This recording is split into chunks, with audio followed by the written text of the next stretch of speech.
on est là. On est sur ce pont, donc on monte. Et à droite.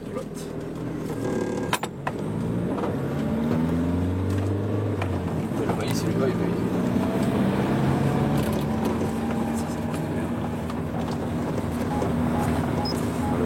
Le GPS c'est dans le sac derrière. C'est pas là. C'est dans là, c'est dessus. C'est ce vallon-là. Nous réalisons un inventaire des zones humides du département du Tarn-et-Garonne depuis maintenant 2010. Cet inventaire a été réalisé pour le compte du Conseil général, du Conseil départemental maintenant, avec l'aide de l'Agence de l'eau et des fonds européens, du FEDER. Bon alors, est-ce qu'on est en zone humide? On a une belle prairie de fauche. Oh oui, tu vois, on commence déjà à voir la menthe.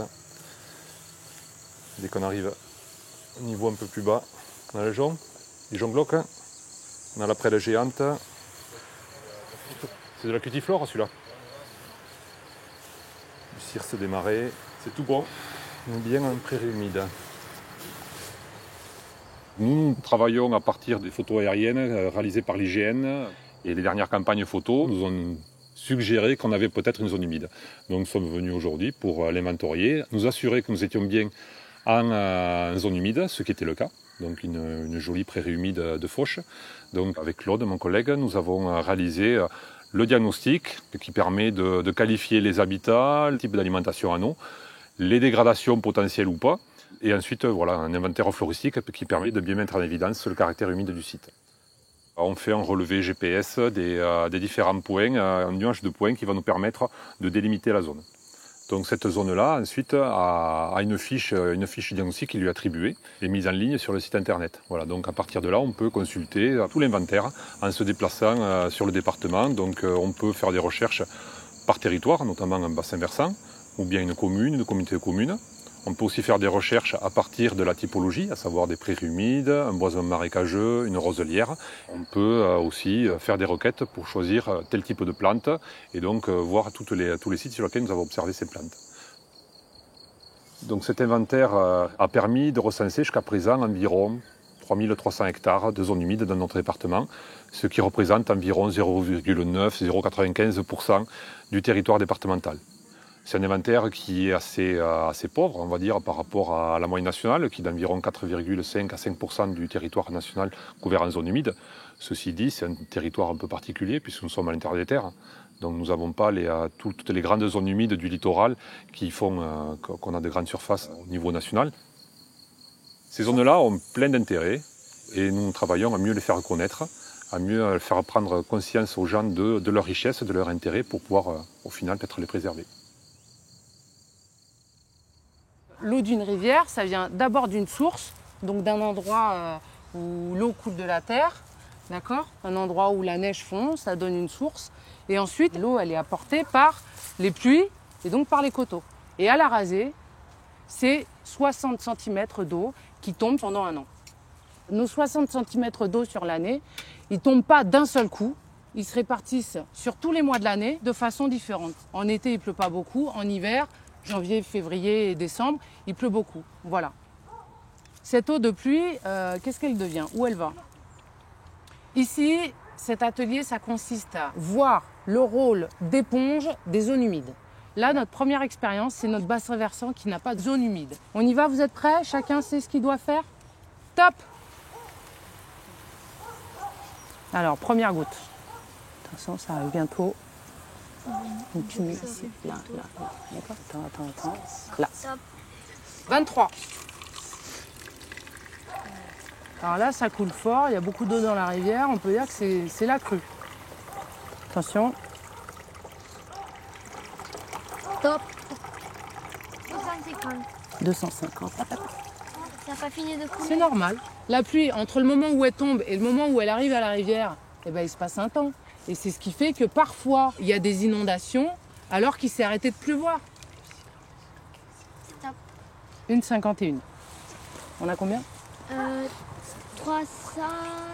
380. Super. Maintenant, on va remplacer notre sol nu par une zone humide.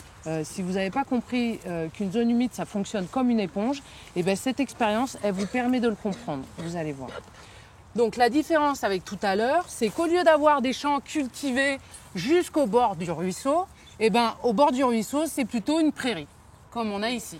Manon, quand il dit top, ça veut dire qu'on a 1 minute, tu arrêtes la pluie. Tout le monde est prêt, concentré? Alors, la pluie, top. Observez l'eau, comment elle ruisselle. Comment ça se passe. Je regarde, tu vois la mare là, elle est en train de se remplir petit à petit. Là. Vous voyez le niveau de la mare qui augmente?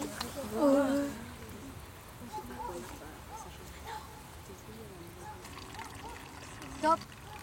48.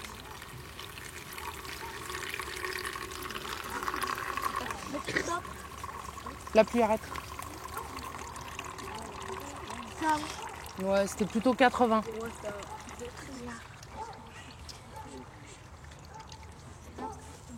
2 minutes. Non, là, 2 minutes. Et alors, 280. 280. Ok, vas-y. C'est quoi ça? Ça met plus de temps avec la mousse À quoi? à couler. Pourquoi? Parce que. Pour que ça absorbe. Exactement. Notre zone humide là, qui était sèche, elle a absorbé l'eau de pluie. Et c'est ce qui fait que ça a mis beaucoup plus de temps à arriver à la rivière, à arriver à l'exutoire. Vous avez d'autres choses à dire? Ça fait moins d'eau. Ouais. Notre zone humide, elle était sèche, elle s'est gorgée d'eau. Elle a gardé l'eau avec elle. Ok? Comme votre prairie ici là. Il y a des crevasses en ce moment. Cet hiver, quand il va pleuvoir, elle va se gorger d'eau. D'accord? C'est de l'eau qu'elle va garder. Elle ne va pas la redonner tout de suite à la rivière. Elle va la garder tout l'hiver et elle la redonnera plus tard en été. Ma zone humide, elle est gorgée d'eau. Ok? Elle a stocké toute cette eau.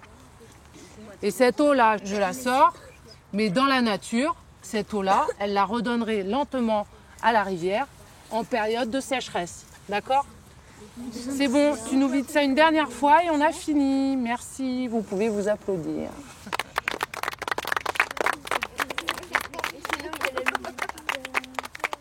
Ça va et toi? Bonjour. L'idée pour nous, là, c'était de vous montrer notamment Monsieur le maire, la Jacinthe de Rome, qui est un des enjeux écologiques importants du site. C'est une espèce protégée au niveau national et puis qui fait depuis de nombreuses années l'objet de nombreuses actions de tout un réseau de partenaires. Parce que l'essentiel des populations connues de cette espèce se trouve par chez nous. Par contre, la mise en culture des parcelles les fait disparaître. Et le retour en prairie à long terme peut la restituer? Je ne sais pas, j'ai pas d'éléments. C'est une question. Ouais. En préservant la prairie, on préserve une zone d'expansion de crues et c'est tout le sens du travail du syndicat de rivière qui en plus de ça va contribuer à l'épuration des eaux de ruissellement, à filtrer, à dépolluer. Et l'eau, à l'arrivée, on la boit. Historiquement, il y avait une digue qui arrivait au même niveau que les habitations en face. Oui. Donc araser la digue, c'était permettre à l'eau de s'écouler dans la prairie plutôt que d'aller sur la rive où il y a des habitations. C'était vraiment l'enjeu premier. Donc vous êtes en train de me dire qu'à travers ce projet, il n'y a pas que des choses entre guillemets écologiques, il y a aussi un but utilitaire où l'homme est aussi au centre de vos préoccupations. Oui, voilà. Bien sûr. Le travail qu'on mène ensemble est aussi susceptible de réinviter les gens à s'intéresser à cette prairie, de la découvrir peut-être sous un nouveau jour. Tous les habitants de la Rasette la voient au moins une fois par jour, la prairie. La voici. Là, en gros, la fenêtre, c'est du 15-20 avril au 1er mai. Quoi. À l'époque des mousserons. La floraison. C'est bon. Un moyen mnémotechnique. Ça fait des graines là? Oui, ça va faire ensuite des boules à chaque extrémité là, et des graines. Les graines tombent entre le 15 et le 30 juin. D'accord. C'est aussi pour ça qu'on essaie de retarder la fauche. D'accord. Tu vois, j'en ai plus là aujourd'hui. J'en avais compté 60, j'en ai au moins 80 là. On doit faire l'entretien. Il faut impérativement assurer l'entretien de cette On peut le prairie. considérer comme une prairie, sinon on a Oui, des arbres qui c'est poussent. une prairie qui doit rester une prairie. Et pour avoir de la prairie, il nous faut impérativement une intervention humaine ou animale, pâturage ou fauche. Ça veut dire que si on n'intervient pas, la prairie elle disparaît très vite. C'est vraiment un milieu temporaire. On préfère préserver la jacinthe que laisser pousser une forêt. Et ça reste un choix. À l'origine, c'était une prairie naturelle, qui était un petit peu inondable. Et j'ai décidé de faire qu'un champ, quoi, et la folie des grandeurs un petit peu. Et après, bon, la réalité m'a vite rattrapé, c'est que même en cultivant, c'était toujours trop humide, même drainé. Tu vois, le deuxième triangle est drainé. Ouais. Le vert plus clair, quoi. Et donc, j'ai décidé de re-semencer en herbe. Et depuis, j'en suis très content qu'elle a été semée l'année dernière. Et cette année, cette prairie m'a sauvé pour le troupeau de génisses, parce que tu vois, il est resté pratiquement vert tout le temps, alors qu'il n'a jamais plu, quoi. Du coup, tu es quand même plutôt content finalement de l'avoir mis en prairie. Ah oui, surtout que même si j'ai trop de foin, à la limite, je peux vendre du foin, comme ça a un très bon rapport, que faire du blé à 130 centimes le kilo cette année, quoi. C'est le meilleur rapport que peut donner ces champs. La prairie artificielle, elle est un petit peu plus abondante, hein, parce que ce sont des herbes modernes. Mais par contre, il manque de l'appétence par rapport à la prairie permanente. Question rapport, elle rapporte un peu plus. Maintenant, bon, elle est toute neuve, on verra plus tard, quoi. Il y a des herbes très fines, dont elles se jettent dessus quand tu dis, mais les vaches, elles sont heureuses. Alors bon, il faut les deux. Il faut les deux. Faut les deux. Les deux se complémentent bien, voilà. Tu vois, ils ont fait ces méandres pour que la rivière inonde. Voilà, du coup, c'est bien humide, quoi, ce point-là, avec les touffes de jonc, là. Oui, si tu marras, il y a plein de liserons. Ça, elles adorent ce liseron, Ouais, les vaches, tu vois. voilà. J'aime bien les terres comme ça, assez riches, quoi, en fait. Bah, nous, on a compté ça avec le concours Prairie Fleurie, par exemple. Il y a une 50aine d'espèces dans ces prairies. Le plantain lancéolé, il est intéressant pour les vaches parce qu'il y a du tanin dedans et le tanin, c'est intéressant pour la digestion des vaches. Ça, les vaches adorent ça, le frêne. Le frêne, ouais. Voilà. Après, il ne faut pas le laisser pousser trop haut non plus parce que Elle le mange plus. il devient très dur, hein. Il y a du trèfle aussi qui est là tout seul. Là, il y a du gaillet. Ouais, il y a un petit gaillet jaune. On l'a vu un peu en fleur tout à l'heure. Encore, il y a plein de lotiers, là. Il y a pas mal de lotiers, ouais. Ouais. Voilà. Le pissenlit, on voit bien la feuille. Le chien dent. C'est pas facile. C'est peut-être du dactyle, non? Un genre de dactyle, oui. Ouais. Super. Là, il n'y a pas de trou, quoi. Là, il n'y a pas de trou, là. Non. Celle que t'as déjà semée. Ah oui, ce genre de prairie, là, si tu veux la refaire, après, c'est fini, quoi. Tu n'auras plus cette densité, quoi. C'est ça. Ouais. Je déconseille aux gens, ceux qui en ont, de vouloir les transformer, quoi. Au moins quand elles sont aussi denses. Fournies, voilà. Et voilà. Et puis il y a ces fameuses Jacinthe romaine. Jacinthe romaine. Voilà, qu'on ne va pas voir là parce qu'elles sortent au printemps. Voilà. Ils sont très jolis à voir, très belles à voir et que tu adores. Hein. Voilà. Au début, c'est plutôt un concours de circonstances, quoi. Parce que c'est dû un peu au chemin qui est communal et qui était en bordure du Lembous et qui était parti dans le Lembous. Et les riverains, les propriétaires nous demandaient de refaire le chemin, mais comme maintenant on ne peut plus empirer les bordures de ruisseaux, donc il fallait trouver une solution. Et voilà comment, après, avec la recherche des zones humides, on en est arrivé à là, quoi. C'est vrai qu'on n'avait pas la connaissance de l'utilité réelle des zones humides. Et c'est vrai qu'avec ce projet, on a eu, et tous les intervenants qu'il y a eu dans le secteur, on a pu prendre connaissance de l'importance des zones humides. Étant riverain du Lembous, mais complètement au bout, on voit les problèmes qu'il y a, de manque d'eau et autres. C'est l'opportunité de lancer la discussion sur ce sujet-là, en lien direct aussi avec les cours d'eau.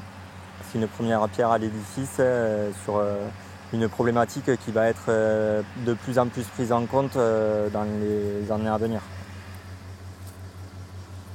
Le botaniste là, qui avait fait les inventaires avait caractérisé vraiment 2 types d'habitats sur la parcelle. 2 tiers ici et 1 tiers en herbe haute. Voilà. 2 tiers de prairie de fauche et 1 tiers de mégafordier. Typiquement, ici, la meilleure manière de conserver les espèces à enjeu, c'est une action annuelle de fauche mécanique. Voilà. et d'autres pratiques qui vont permettre de conserver là une prairie plutôt à herbe haute, qui vont disparaître si on met une fauche annuelle en place.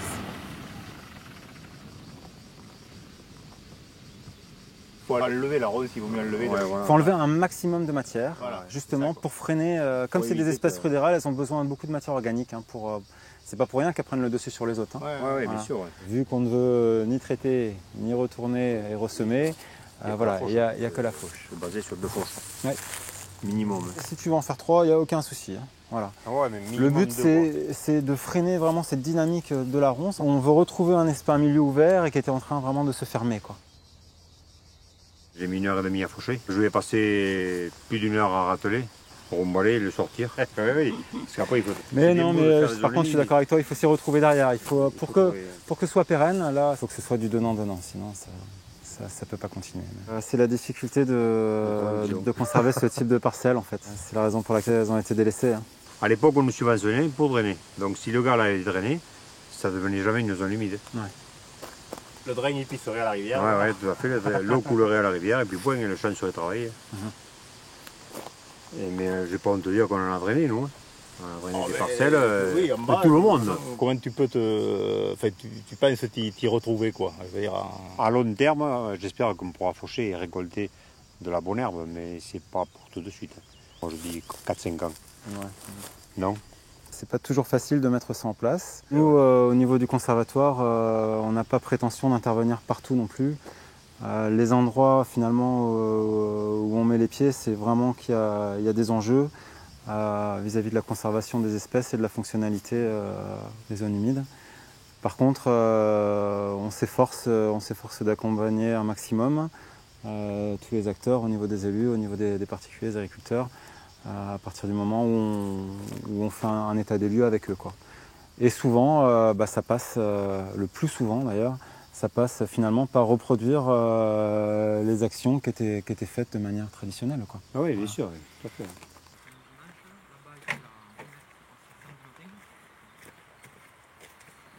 Bonjour Pascal. Bonjour. Salut. Ça va? Ça va et vous? La compréhension des cours d'eau en 20 ans a énormément évolué. La prise en compte du milieu physique, une rivière ce n'est pas que de l'eau, donc c'est quand même quelque chose de très complexe, de très compliqué. Pour arriver à améliorer le fonctionnement de la rivière, de ce que l'on voit, mais tous les milieux associés, zones humides, mares, boisement, prairies, culture, urbanisation, assainissement, tout ça doit être pris en compte parce que tout arrive aux rivières finalement, tôt ou tard, par la topographie.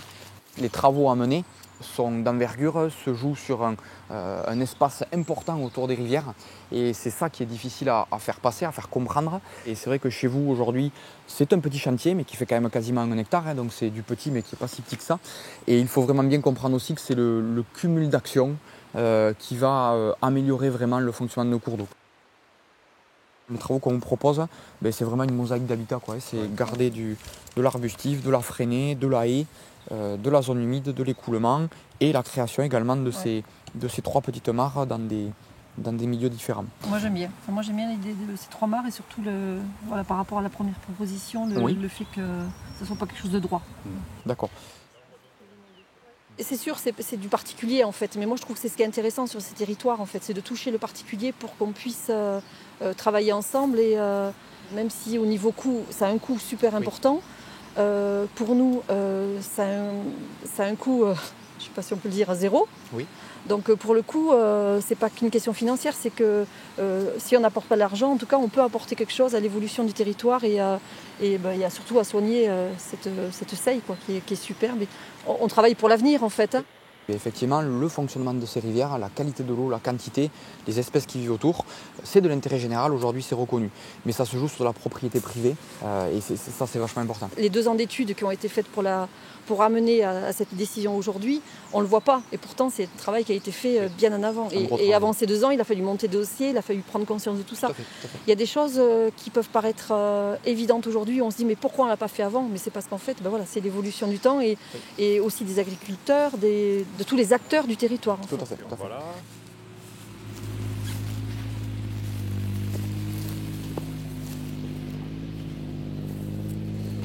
Voilà, ensuite ça part Là-bas, la place c'est 95 mètres qu'on supprime, on va retrouver 160 mètres, donc on gagne 70 mètres de linéaire sur le ruisseau. Ah, donc c'est pas rien. Ouais, en habitat c'est intéressant. Super. Puis, du coup on va pouvoir bien humidifier la zone. Voilà. Donc là aujourd'hui ils ont commencé à dessoucher. Et puis ensuite on va aller creuser la mare qui est ici. Bonjour. Enfin un projet de mare. Sylvie. Ouais.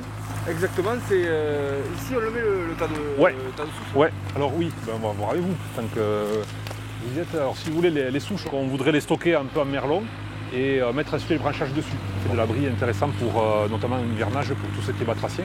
On se disait avec Pierre que si on stockait en bord, la lisière du coup va évoluer.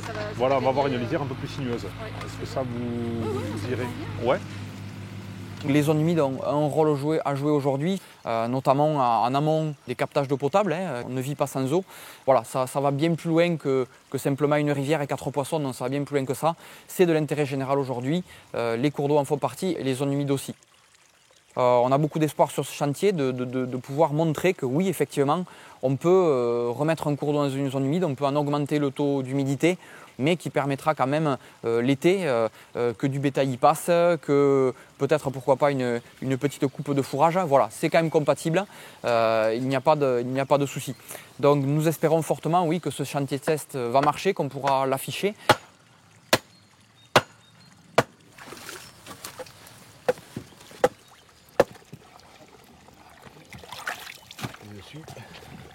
Les zones humides ouvertes en prairie sont encore là parce qu'il y a de l'élevage. Ce qu'on va essayer de faire, c'est de travailler avec les agriculteurs, les éleveurs, pour restaurer, maintenir, améliorer des zones humides, qu'elles soient conservées grâce à l'élevage.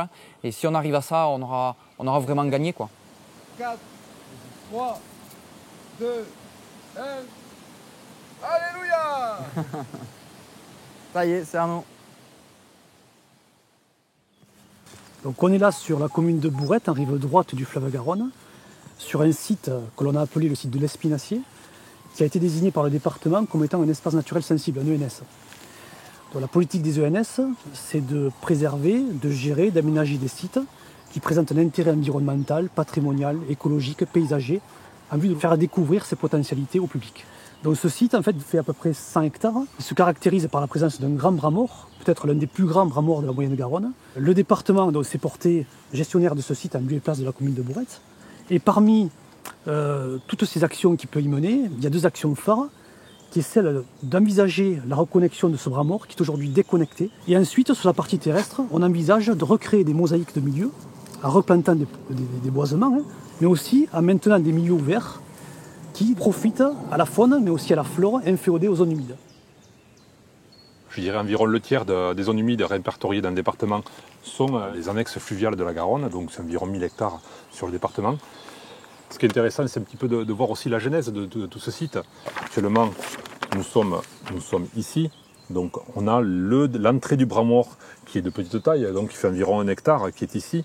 Donc, et tout le reste, en fait, toute la partie qui se développe sur plus d'1 kilomètre, se retrouve 1 à 2 mètres au-dessus du niveau de la Garonne. Mais en fait, auparavant, on avait la Garonne qui passait dans ce bras. Voilà. En 1950, la Garonne passait ici. Au XIXe siècle, elle passait encore totalement ailleurs. Puis on avait un lit qui divaguait et qui a créé ces mosaïques d'habitat. Voilà. Elle est creusée à un endroit, elle déposait ailleurs. On avait vraiment un équilibre dynamique qui s'installait.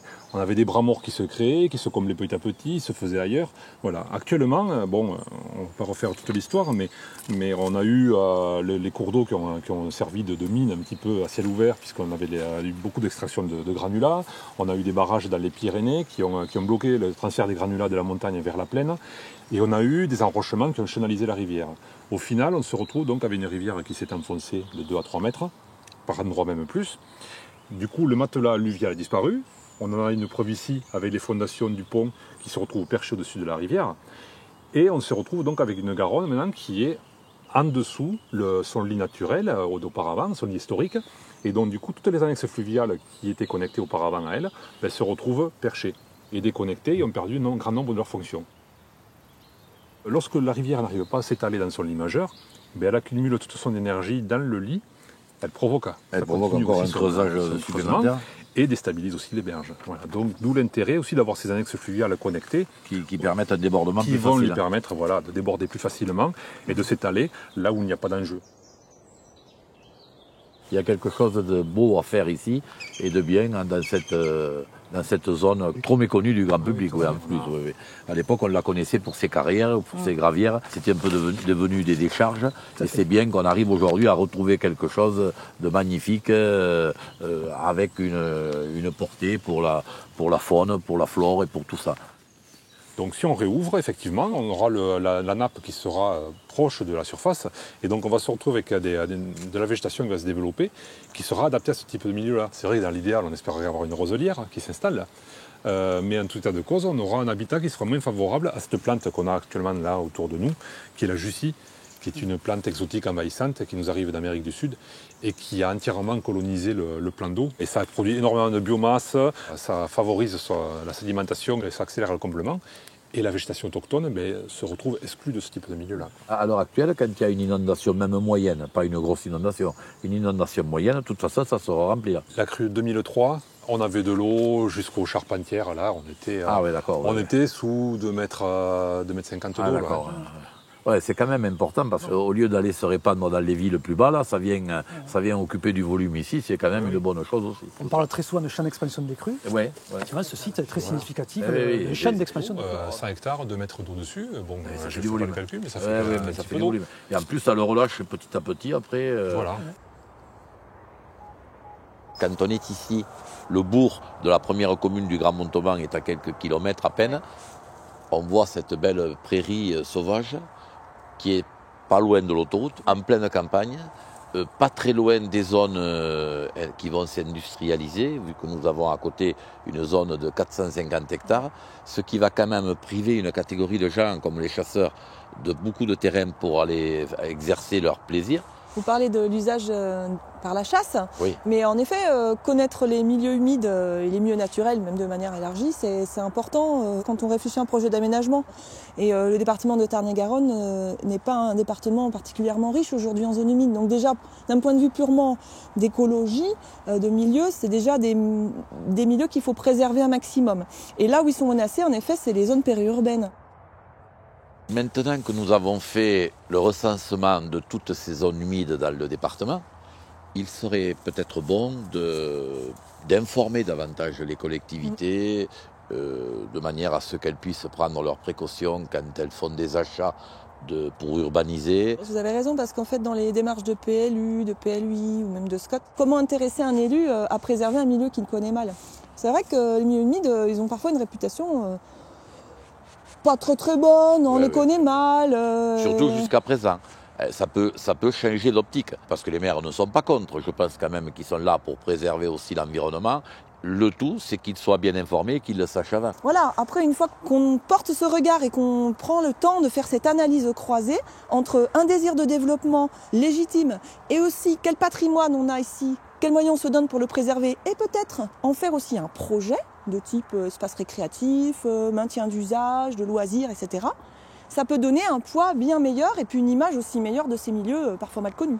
On est tout à fait d'accord. Ce qui va être un point important aussi pour les élus, c'est qu'il y a cette nouvelle compétence de gestion des milieux aquatiques et prévention des inondations, la GEMAPI, qui au 1er janvier 2018 s'impose aux communes et par transfert automatique aux communautés de communes.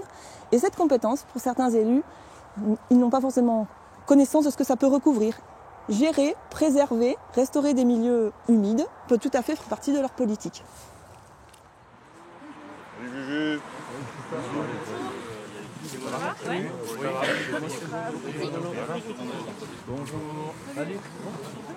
Bon, une nouvelle fois, bonjour à tous et merci d'être venus. Aussi nombreux nous donner la main pour ce chantier école. Alors, le but de la journée aujourd'hui, ça va être d'améliorer, on va dire, le caractère humide du site. On voit bien qu'on a une prairie qui a été quand même drainée par toute une série de fossés, mais on peut espérer que si on remonte ces fossés ou si on en bouge quelques-uns, on aura la nappe d'accompagnement qui va remonter, donc c'est de la réserve en eau qui pourra être restituée plus tard à la rivière. Voilà. Une journée comme ça, c'est l'occasion de se rencontrer, de faire connaissance, d'échanger. L'idée, c'est de créer vraiment un réseau qui soit opérationnel et qui permette à tout le monde de sortir un peu de l'isolement qu'on peut avoir des fois dans nos structures. Bon, maintenant action. Allez, voilà. Feu. C'est sur ce fossé-là qu'on veut créer une mare. L'idée, c'est de faire un bouchon avec du coup le double objectif de maintenir le plus possible l'eau dans le fossé et du coup d'humidifier un maximum la prairie. Il y a un premier travail où il faut sortir toute la végétation, il faut le mettre à nu. Donc on se disait, ouais, 6 personnes qui sont sur de l'abattage, élagage, débroussaillage.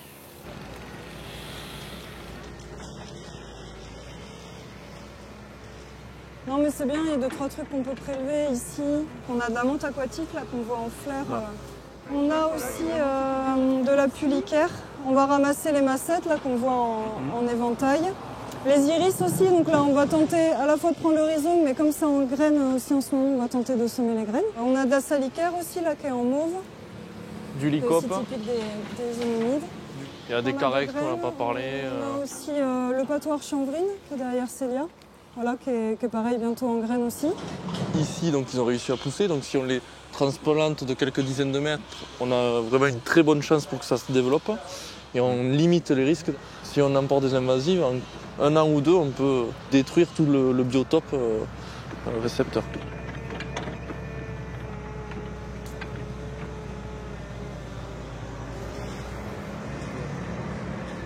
En fait, on va faire remonter un petit peu la nappe dans toute la zone en faisant un seuil. Donc là, on va avoir de l'eau qui va stagner un petit peu, ou en tout cas qui restera plus longtemps dans le fossé, et qui permettra au sol de se drainer moins vite.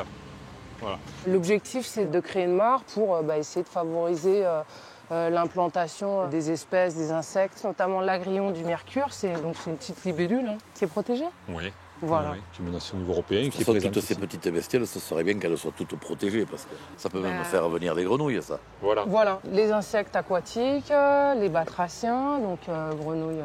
Tritons, reptiles, couleuvres à collier. Déjà d'avoir laissé le lieu s'apaiser, c'est vrai qu'on a revu des libellules, mais les batraciens, les grenouilles, etc. et les échassiers sont revenus aussi. Oui.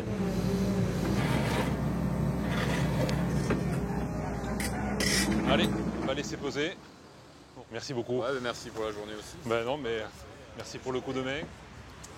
Et si on y remettait des bétails, il se passerait quoi? Parce que la question nous trottait à un moment donné là, de voir si on ne pouvait pas mettre 3 ou 4 moutons dans des endroits communaux. 3-4 moutons là-dessus, c'est pas suffisant. Voilà, c'est bien, hein, mais ça ne tiendra pas la prairie. Hein. En tout cas, ça serait super bien pour le frêne. Ouais. Du coup, Donc en tout cas, à minima, c'est pas interdit, quoi. Non, c'est pas. Une collectivité va aider pour faire un truc comme ça. Vu les moyens qu'elle a, elle va pas le faire. Non, nous, le village, on peut pas. Voilà, mais bon, par le biais du syndicat, il y a les outils qu'il faut, il y a les moyens humains et techniques, et puis il y a la volonté philosophique maintenant. Et je pense qu'elle est de mieux en mieux comprise par les populations, y compris les populations rurales et les agriculteurs. Les choses évoluent, et l'agriculture aussi, Dieu merci, quoi. On est sur un site que le conseil départemental aide financièrement dans la restauration et la gestion. C'est des actions qui sont financées à 80% mutuellement. Donc voilà, c'est très incitatif. L'agence de l'eau met vraiment l'accent là-dessus parce que ce sont des milieux qui sont importants de protéger, qui ont une réelle fonctionnalité pour la ressource en eau. Seulement, c'est peu de choses par rapport aux besoins d'une vallée, de tout un réseau hydrographique. Ah oui, malheureusement, oui. C'est vrai que c'est très peu, Mais bon, il faut commencer quelque part et puis se dire que tout ce qui reste, c'est à moins à préserver parce que si ça vient à disparaître, ça fera encore plus de ressources à créer, à recréer par ailleurs, et avec des infrastructures qui coûtent cher. Et c'est une infrastructure naturelle qui rend des services gratuitement, Puis sa valeur d'expérimentation, d'apprentissage, de connaissances. Oui, par contre, voilà. Et peut-être d'exemple, on peut l'espérer. Ah ouais, tout à fait. Qu'est-ce qui nous reste? Des iris. Il reste des iris et puis après on va semer les iris. L'inventaire des zones humides, le département a montré, on a 3000 hectares à peu près, je dis très rapidement. Quasiment la moitié sont des zones en déshérence, soit boisées, mais des boisements naturels, de peu de valeur. Voilà, on peut considérer qu'on a 1000-1500 hectares de zones humides sur lesquelles on peut faire de la restauration fonctionnelle de ces zones-là sans porter préjudice aux activités économiques locales. Petit à petit, les collectivités elles ont le temps pour elles. On peut avoir une vision sur le long terme et l'idée elle est là. Ce qu'on a fait ici, dans des zones boisées, on pourrait le faire sans que ça gêne personne. Par contre, du coup, on aura des crues qui seront un peu moins violentes à l'aval, on aura de l'eau qui dure, au lieu que le ruisseau ça sèche au 15 juin, peut-être qu'il séchera que le 30 juin. On vient grossir l'éponge. Voilà. Voilà. Bon c'est bien là. C'est plutôt pas mal, ouais, j'ai envie de dire. Vivement le printemps. La pluie. La pluie et le printemps. Ouais, ouais.